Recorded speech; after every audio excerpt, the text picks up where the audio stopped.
right, so here we are looking at one of the grade 8s.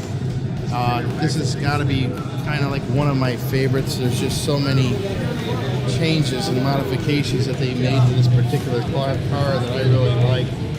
If you look down at the pictures here, you can see the tubular chassis, which they spent a ton of detail on with every well by getting rid of it and making sure every square inch has been painted all the way around.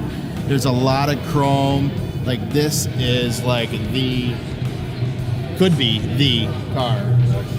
They did a lot of custom modifications on the inside. Look at the wood they put down on the floor. Look at the polyurethane they sealed it with or whatever. It's like a mirror.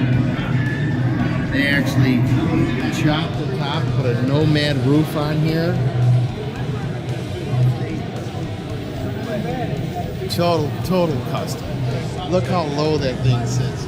This might be the Rittenhouse. It might be. We don't know. And then you gotta come check this out. Look at the even the display.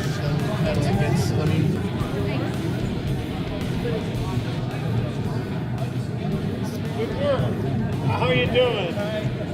Okay. All right, so you got to get a shot. You got to show everybody this. You do. You got to get underneath that hood.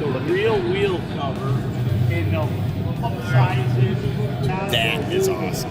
That is amazing. But then if you take another shot, see, this is what you look at. You look at the mirror, the reflection. That's the underside of the car. And you look how everything's perfectly painted. Everything's chrome. Like, that's what they look for when they're judging. They want chrome. They want everything painted. They want everything looking just sweet. I really like this car. Longer, wilder, bigger wheel. Let's go look at another one. Everybody wanted to do.